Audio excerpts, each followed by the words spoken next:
Welcome back to Generals and Napoleon, episode 58, Archduke Charles, commander of the Austrian army.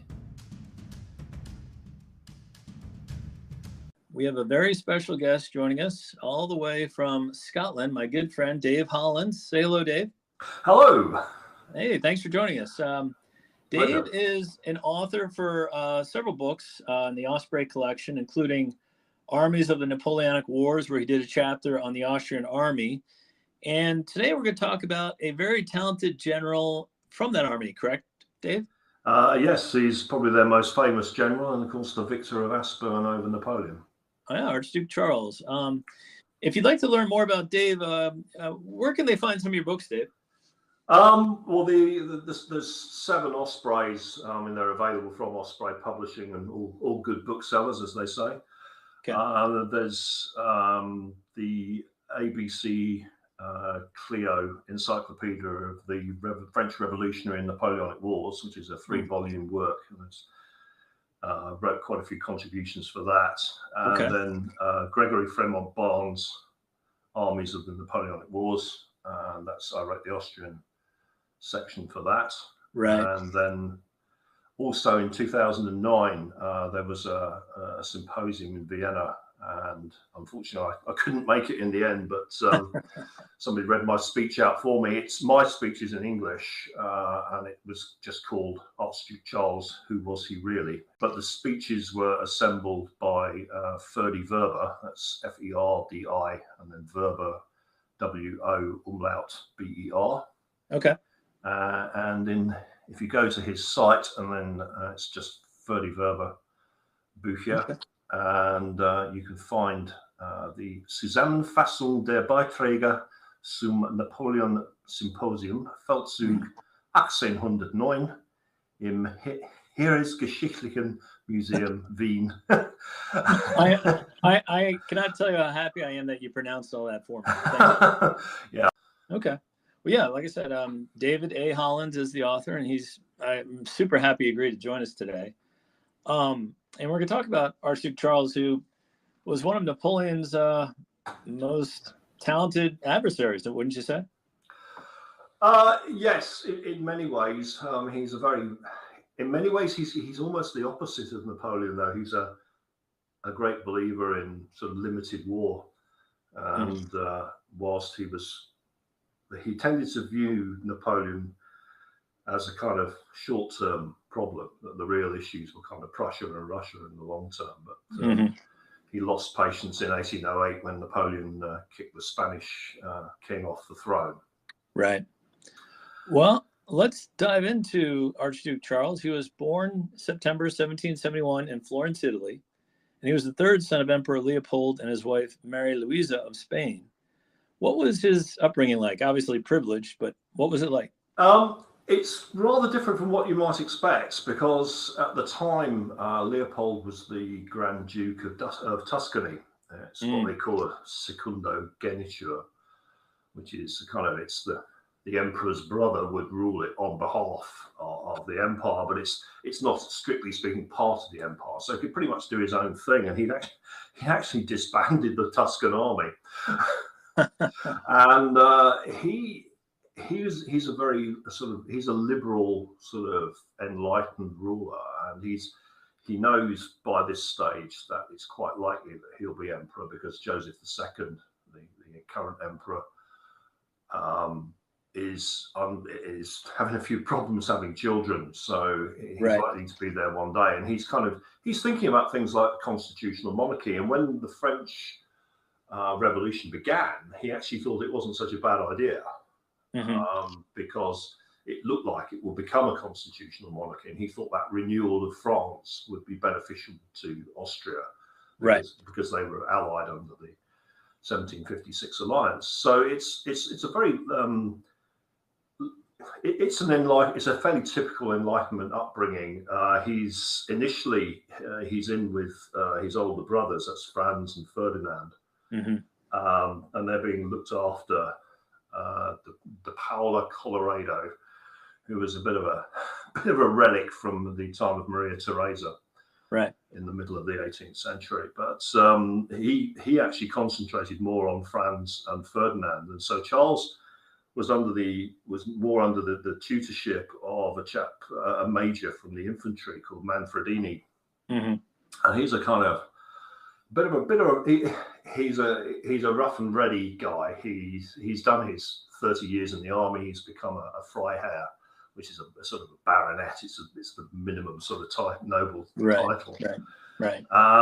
But he's Manfredini organises a program for him, and when he's young, he does the basic subjects like we all do at school.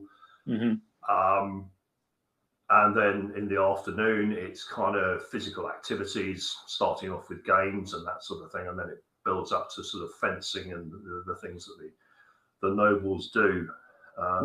Fencing, dancing, riding. And eventually he's doing quite a lot of riding because it's good for his rather poor health. Yeah, and we'll touch on that here in a little bit. He was the younger brother to the future Emperor Francis II, his older brother. What was their relationship like early on, and then as time went on? They were quite close to start off with, but Franz is he's a bit of a dullard in many ways. He's not that intelligent. He develops into what the Germans and the Austrians call to have a Beamter mentality, and a Beamter is a sort of low-level public official. We've met we all know these guys from our own local authorities. They're all rather obsessed with the detail and making an issue out of that without kind of being able to see the big picture. Like a bureaucrat. But the main thing was in 1784, when it was quite obvious that Joseph II was going to die childless. He had Franz brought up to Vienna and trained him in the Josephinian way, as it's known, which is kind of enlightened despotism, but it's all about centralization of the state, bureaucracy, administration, organization, all that kind of thing. But Charles stays in Tuscany until his father takes over on the death of Joseph II in 1790. And so he carries on with this more enlightened education. He studies Rousseau, Voltaire, people like that, with these kind of fairly liberal ideas. That's an interesting point, though, because he never really planned or had to train to become king at any one point, right? So he could focus on other things. His part of this sort of Jesuit upbringing was that everything was ordained by God, and Charles was a religious person. He wrote quite a few religious tracts later in life. And so he believed that the emperor was put there by God to do the best for the Habsburg possessions and also the Holy Roman Empire. And his job was essentially to do whatever he could to support the emperor. It's just that Francis was rather ungrateful. And we'll get to that as well. Like you mentioned, he's well educated and has a natural talent for military strategy. When did he receive his first baptism of fire in a battle? Was it pretty early on? It was pretty early on. He was up in Vienna for a couple of years after his father became emperor in 1790, but he was adopted by his aunt Maria Christina and her husband Albert of Saxe-Teschen, and they were the governors of the Austrian Netherlands. That's basically Belgium and Luxembourg these days. And so he went up with them. And Albert took command of the army when war broke out in April 92. And we know that Charles was kind of attached to his headquarters. And there is a battle at a place called La Giselle, I suppose it is, Giusele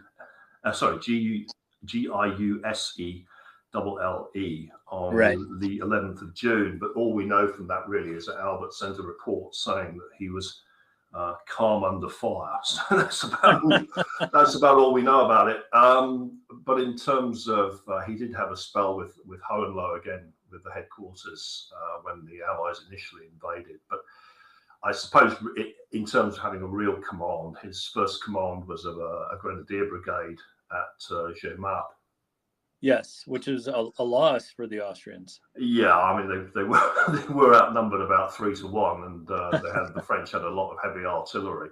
Right. But he did well. He was on the right wing, and the French basically smashed through the middle of the Austrian position. Mm-hmm. So they did.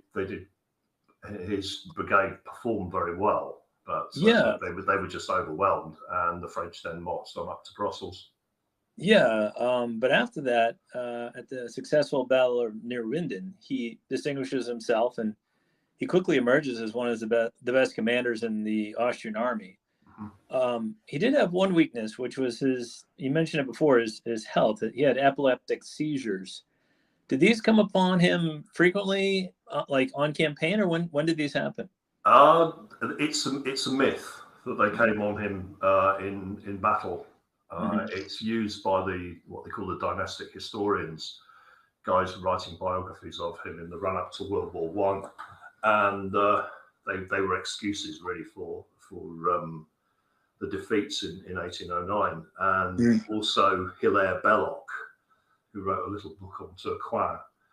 He relates the story of a British officer turning up to see Charles, who was told that Charles was indisposed as he was engaged in having a fit. But in actual fact, no, his health is actually quite well documented. Unfortunately, a lady did a PhD out in Austria, so it's all set out in there. And the epileptic attacks started when he was 7. Mm-hmm. But they would come usually when he was under a lot of political strain. Right. So you see it was particularly bad there at the end of 1800 when he retired from the army.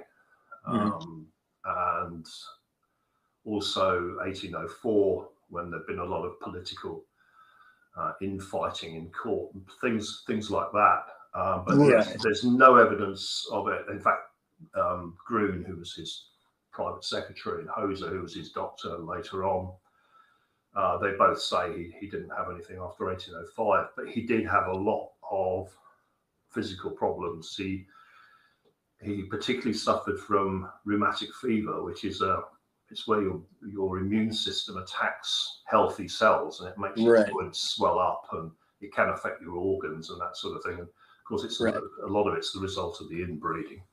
Yeah. And I'm glad you pointed out though, like there's a difference between having a fit and, an epileptic seizure when you're at home in your castle. That's a big difference, So I'm glad you pointed that out. And it's more a case of this rheumatic fever and other things they would make him very tired. Mm-hmm. So he didn't have Napoleon's stamina, and Napoleon could just keep going. Right. Charles, he would get worn out after a campaign, and then, or even during a campaign, he would feel very tired, and he would often go to these spas and take the waters.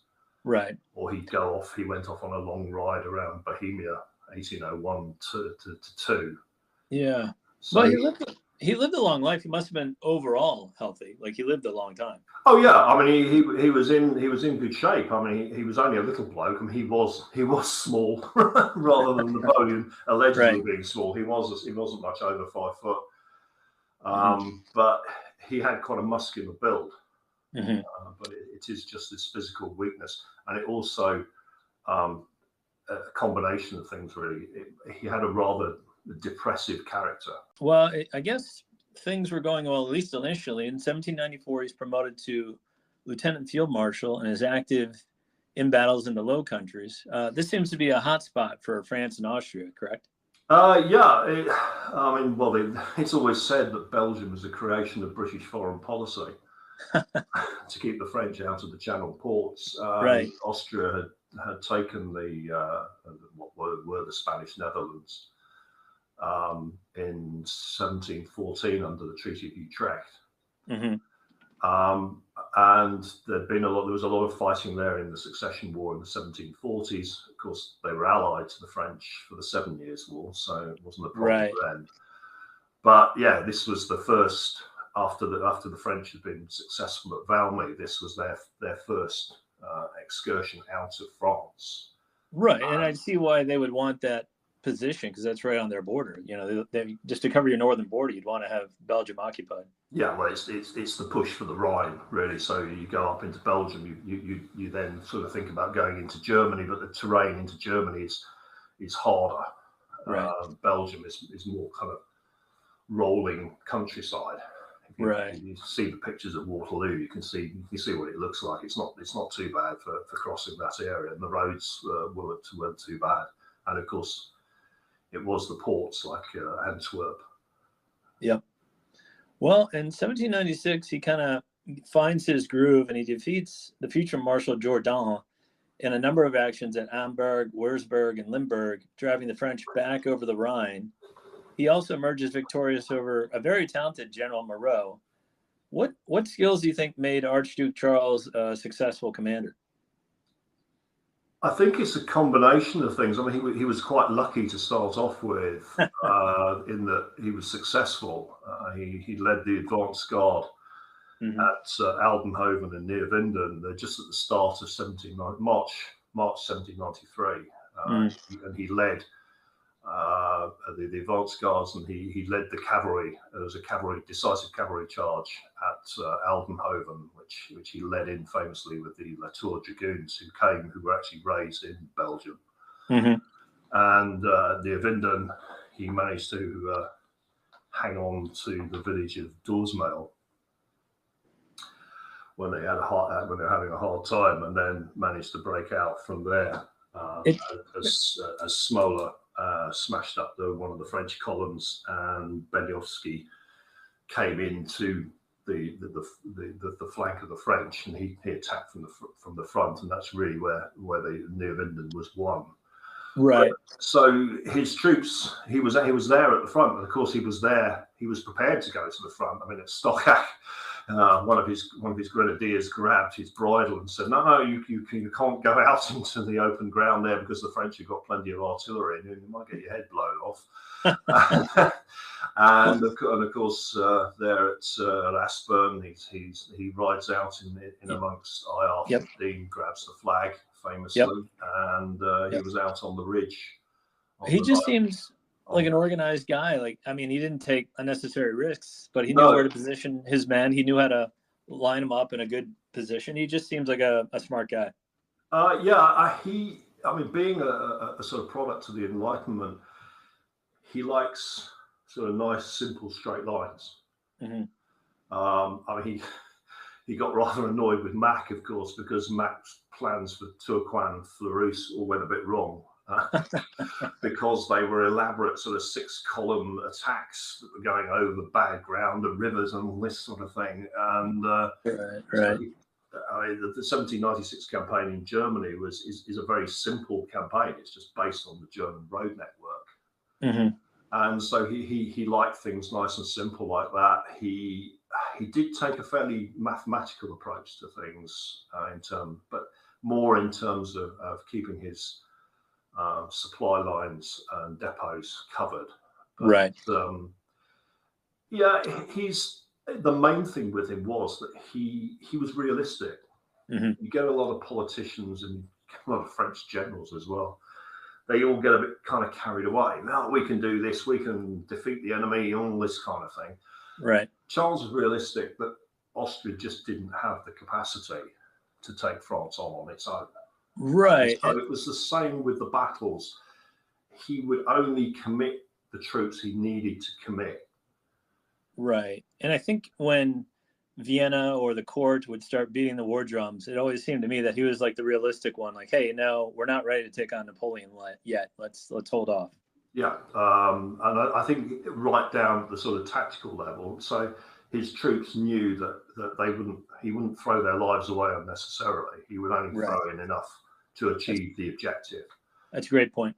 And his he's kind of one of the last advocates of what you would call limited warfare before you get into Napoleonic and Clausewitzian style sort of warfare.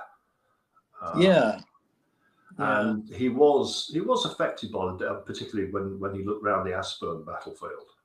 He was affected. He genuinely was affected, and I think he listened to his senior officers. He relied very heavily on his senior staff officers and people like Johannes Lichtenstein, who was his cavalry commander. So they knew he would listen to them as well. Right, and that makes a big difference. Yeah, he kind of reminds me on the French side of a Marshal Saint-Cyr, like a mathematical kind of analytical guy. Who isn't going to waste his men's lives on like fruitless assaults. He's the opposite of the likes of sort of Ney and Murat. He's not a hothead. He doesn't dress up in fancy uniforms. He was always out in a plain uniform, and he didn't wear a lot of decorations and that sort of thing. And he would ride amongst the men, and they cheer him along. And of course, to some extent, they relied the army. Of course, they couldn't rely on nationalism because there were so many nationalities in the empire. Right. And so it was kind of this loyalty to the emperor, and in some ways he personified the emperor. Right. For the men, so they followed him. And despite his great track record in 1796, he kind of meets his match in 1797 when he comes across General Bonaparte for the first time. And although Napoleon would go on to defeat Charles many times in battle, I think they met 5 or 6 times. Do you think Napoleon respected the Archduke's abilities? It's always very difficult with Napoleon because he will tend to say what suits him, really. Right. He would have been aware of it. I mean, obviously, he would have known what was going on in Germany whilst he was in Italy in 1796. So he knew that Charles was a capable commander, but I suppose the most telling thing in many ways was that Jourdan, who Charles had defeated a couple of times, was the military advisor to Eugène de Beauharnais when he was the viceroy in Italy. Right. In 1805. And as soon as Napoleon got wind of the fact that Charles was going to be commanding in Italy, he pulled Jourdan and put Massena in his place. So I think he would have considered him somewhere around that sort of Massena level. Gotcha. Obviously not as brilliant as himself. And I think he probably felt Charles was perhaps a bit too cautious, but he did ask Metternich if Charles would command in 1812 in Russia. Clearly he did not. No. So in 1799, though, Austria was again at war with France, and Archduke Charles defeats Jourdan again and Massena at the First Battle of Zurich, but Austria was ultimately defeated by their losses at Marengo and at Hohenlinden. And this Austrian force at the last battle was led by Charles's brother Archduke John, who was the less talented of the two brothers. Why was John not as skilled militarily as Charles? It's a combination of things, really. I mean, at Hohenlinden, he was only 18 years old. So he was really just a figurehead. Right. He had no military experience at all. Mm-hmm. And he was a bit of a dreamer. He very much got into the kind of German nationalism that took hold before the 1809 war. He got behind that. But he was more like Franz. He wasn't an intellectual. He wasn't a bad administrator. He did a lot of work on the fortifications in the Tyrol in the run up to 1805, and he did defend some of the passes there. And he didn't do too badly in Italy in 1809 at first, but of course he got absolutely hammered at Raab there in the middle of June. So he hasn't got the experience, he hasn't got the ability, basically. It's funny you mentioned the word dreamer, though, because like where Charles was a realist, I wonder if John was just kind of the commander would tell you, oh yeah, we'll be there in time for that battle, and then he wasn't. And it seemed to happen a lot. Like at Wagram, he didn't get there until the very end. To some extent, I think Charles's staff were at fault for that, for not calling him in quickly enough. But he didn't fall over himself. Okay. I mean, there are stories about John perhaps thinking about what would happen if the empire was broken up, in which he needs to have some troops to make sure he got a bit of it anyway. Right. And there is supposed to have been a scheme he dreamed up with Hormeyer, who was a sort of German nationalist poet, idealist. Interesting. In the Tyrol, about becoming the king of, it's Raetia. It's an old Roman name for sort of South Bavaria, Tyrol, northern Italy. Yeah, he's going to be the king of Raetia, but that didn't happen apparently. No. Yeah. I mean, so he wasn't really. He was 10 years younger than Charles, so he's very much in awe and just wishing. It's kind of a sort of mini me thing. I want to be like you, but I haven't really got the talent to do it. Right. Well, moving along in our story, Austria was again humbled by Napoleon in the 1805 campaign of the Third Coalition, and this time Massena defeated Archduke Charles at the Battle of Caldero. Do you think it was around this time that Charles realized the Austrian army needed major reforms, and what were some of those reforms? The reforms, they start really after they lost Silesia in the Succession War in the 1740s. You get this more important chief of staff. The artillery gets overhauled and is much lighter, and then they have the major reforms that are usually known as the 1769 reforms, where the chief of staff's role is set out more clearly. The army's more centralized, more standardized kit and all that kind of thing. Yeah, they actually have drill regulations that are used across the entire army. So that process is going on, and then they set up the Nostitz-Rieneck committee, which later became the Unterberger one, which introduced the 1798 pattern uniform, new muskets, that sort of thing. But what actually happened, again, it's one of these things because so much of Austria is seen through the French prism. Right. There is this idea, oh yes, well of course the Austrians reacted to their defeat at the hands of Napoleon at Austerlitz and generally in 1805.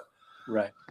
But in actual fact, Charles, at the end of just after Hohenlinden, in January 1801, he writes a long memorandum to Franz, which famously said, an empire like Austria does not collapse without shaking all of Europe in its death throes, which is pretty prophetic stuff. But he said everything needs overhauling: the government, the army, the economy, everything. He actually starts off. He becomes the Minister of War, and he also gets the presidency of the Hofkriegsrat, which is the military administrative body. Right. And the reforms begin then. He's got Mack looking at the infantry and Philip Groon looking at the cavalry.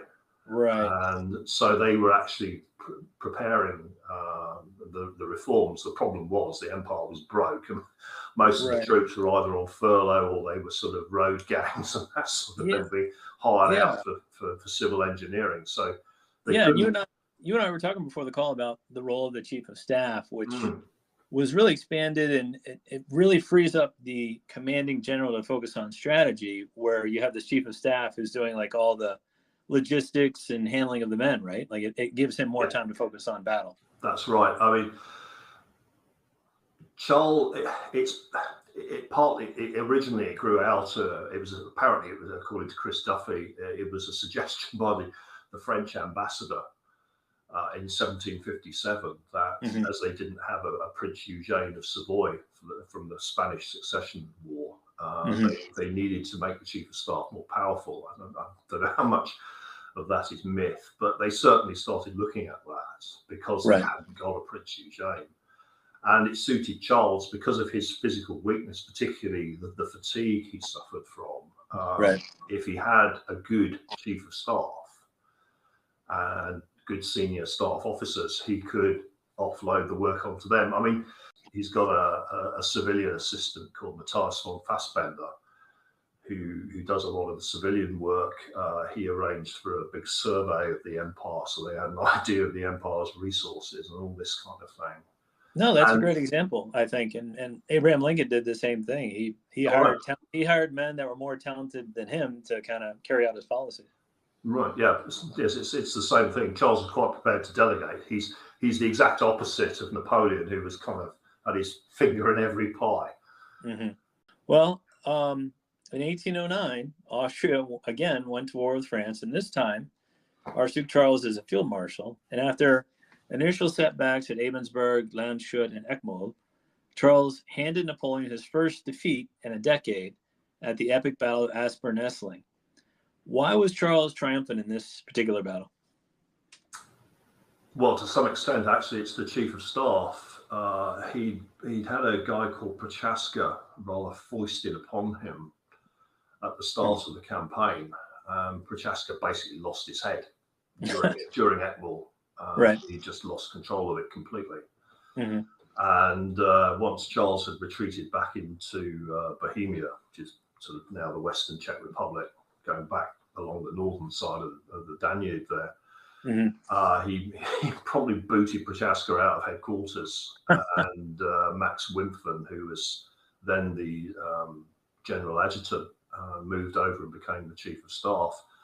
And he was a more able chief of staff. He wasn't brilliant, but he was more able. And Charles is in a fairly static position at Aspern. He doesn't have to worry too much about his lines of supply. Right. They're basically run back into Bohemia and Moravia, which is the Eastern Czech Republic. Mm-hmm. And so he's got more time to focus on the battle.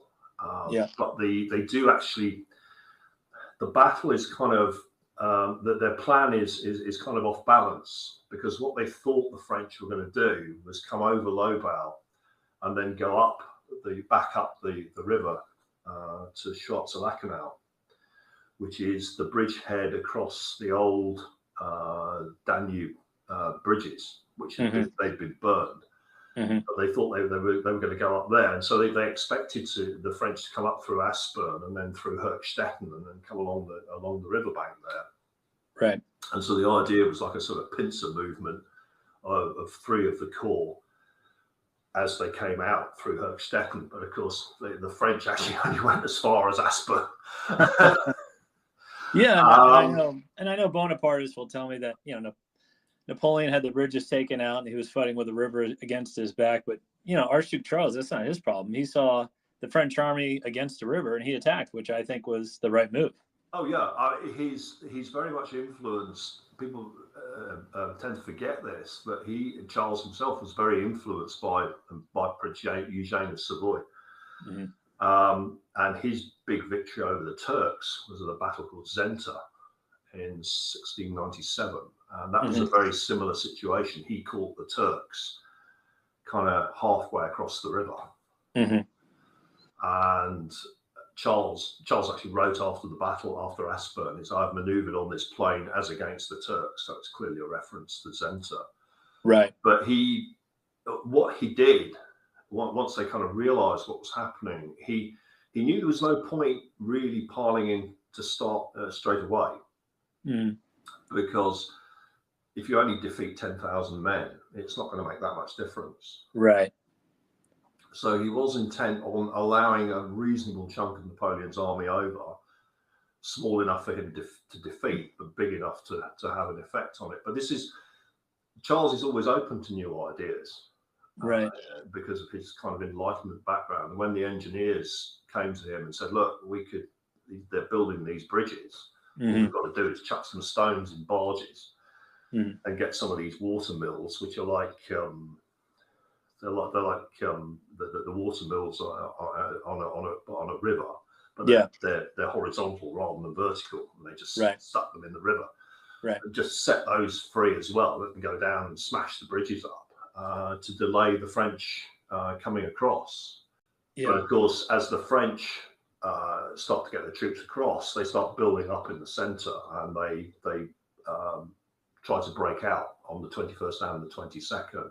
And Charles is having to push Hohenzollerns's two corps out across the plain to hold the French advance. But they initially go in what they call battalion masse, which are closed up columns on the company frontage.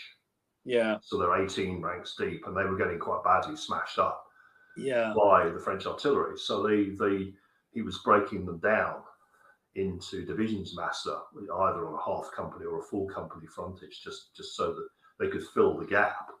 Yeah. And not take so much damage from the artillery. I thought he did a fine job, and I think it was only the heroics of Marshals Massena, Lannes, and Bessier that saved the day. Otherwise, they would have been thrown in the river. Oh yes, yeah. I mean, there's no doubt the French put up an excellent fight, particularly Massena around Aspern, because that really was the key to the position. As soon as the Austrians had secured Aspern on the 22nd, that was it. It was over, because they were just going to move in artillery and just smash the entire French line, and so Napoleon had to pull out. But it's an interesting battle to study, but obviously Napoleon, kind of gets a bloody nose, and he pulls back, into Vienna and Libau. But oddly, Charles elects not to follow up his victory, and Napoleon has several weeks to call in reinforcements to Vienna and rebuild his army. Why do you think Charles didn't attack Napoleon when he had his back against the wall? Essentially, it's because he'd taken a lot of casualties, and they'd lost a lot in Germany.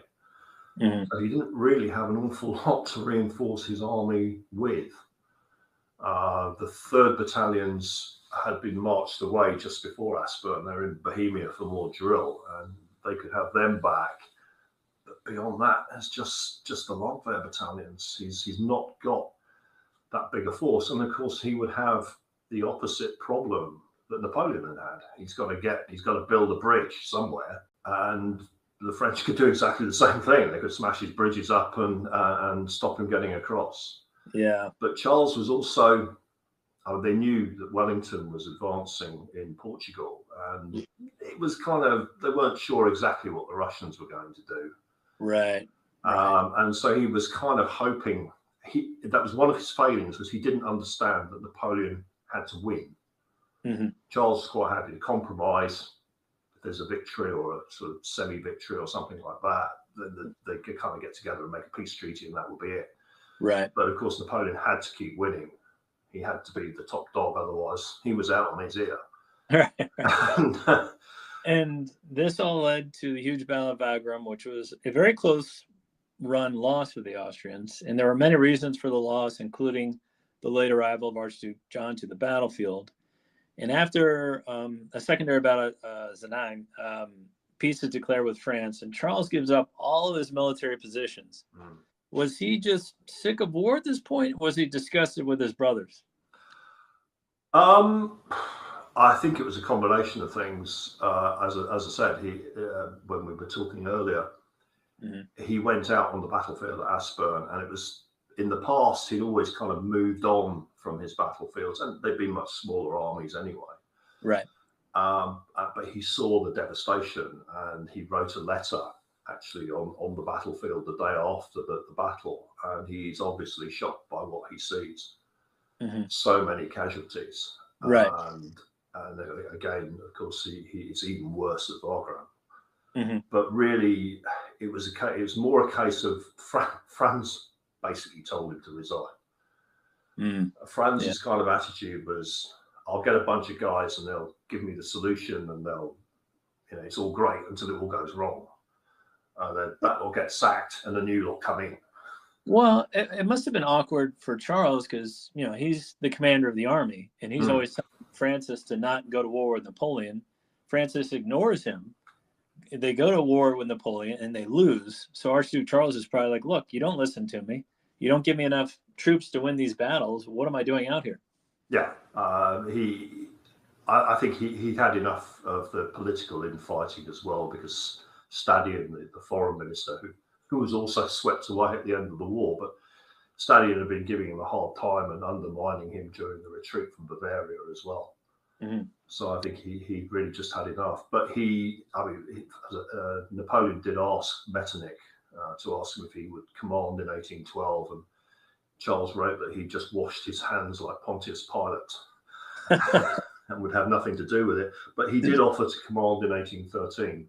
Okay. And the Tsar was quite keen. But Franz, there's a bit of jealousy. there is this thing about I've swept the previous lot away. I'm going to focus on the new guys. A bit of jealousy and a popular brother, and of course there were rumours from 1805 that Napoleon had offered Charles the imperial throne.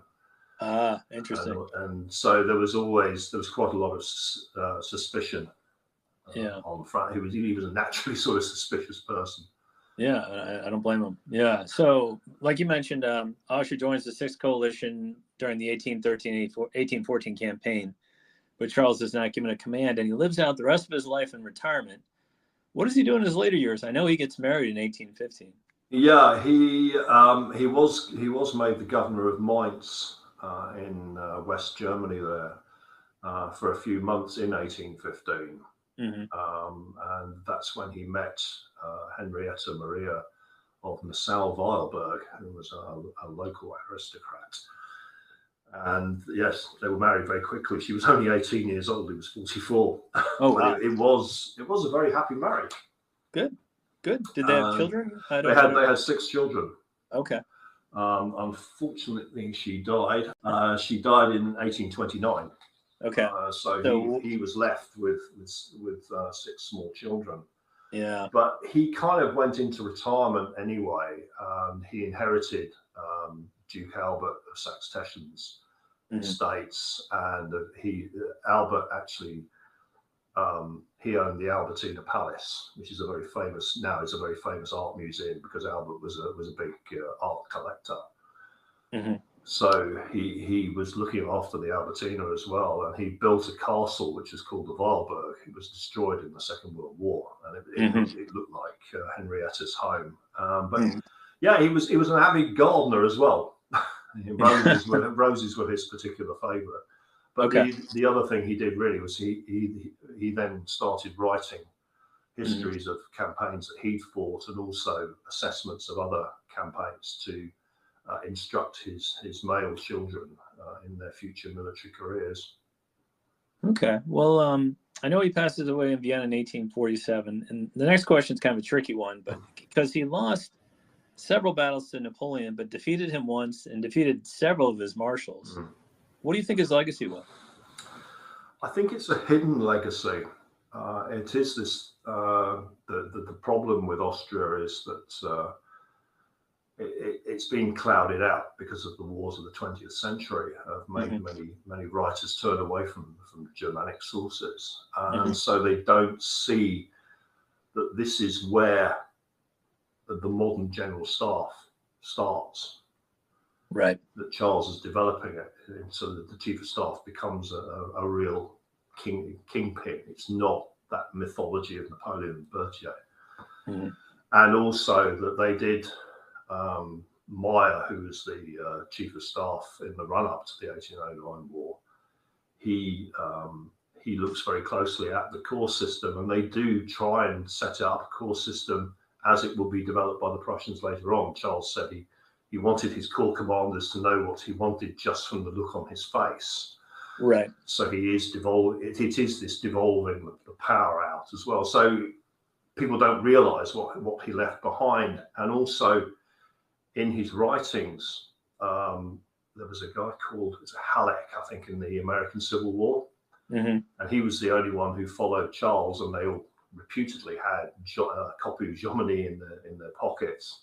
But Jomini actually translated Charles's works on 1796 and 1799. So it's an interesting question that's never been gone into. How much was Jomini influenced by translating Charles's work? Right. It's not just that he was the synthesis of Napoleonic warfare. Yeah, and we were talking earlier before the call. I think the Austrian army, obviously they lose to Napoleon several times, and I think they're depicted as the generals at least, as these bumbling fools, but they weren't. They were talented soldiers and generals in the Austrian army. Yes, they were. I mean, a lot of them had fought in the 7 Years' War, but they were getting older. But you do have a lot of it is down to the chiefs of staff. You need to look more closely at them. People say Charles his performance is uneven. Well, look at who his chiefs of staff were. Right. When he had a good one, he was fine. When he didn't, it all went a bit horribly wrong. And you touched on something earlier that, it wasn't just like all of France going to war with a bunch of Frenchmen who spoke French. This was many different nationalities in the Austrian army who didn't all speak the same language. Yeah, they couldn't, for obvious reasons, they couldn't appeal to nationalism in the way that the French could. They couldn't, because of this kind of balancing act. The Austrian monarch, later became the Austrian emperor in 1804. There's a balancing act. There's certain areas in the west of the empire are pretty much under kind of fairly absolute rule, although there are sort of assemblies and that sort of thing. But you go out into the east, the Hungarian Diet, which was a kind of a noble assembly, bishops and other landowners and that sort of thing. It's very powerful itself, and the nobles didn't want their sort of biggest, toughest blokes being dragged away from agricultural work and being taken into the army and sort of never coming back. Right. And so it was very limited. What they could get from Hungary, they had to agree that a certain number of Hungarian troops would be in the army, and then the requisite level of volunteers that would have to be taken each year to keep the Hungarian section up to size. So there are these limits. I mean, Charles was all in favour of expanding conscription in 1802 as part of his initial reforms of the army. Yeah, but that was viewed as a step too far, and the Hungarians were obviously going to resist it. Right. And you've got populations of Serbs and Poles and people like that part of them are in the empire and part of them are outside the empire. Right. And so there was always that pull away as well. Yeah.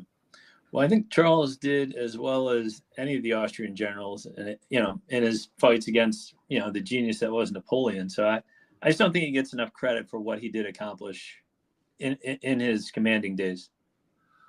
No, he doesn't. It tends to be, yes, well, he defeated Napoleon at Aspern, but yes, as Napoleon said, it was the Danube that defeated us. Right.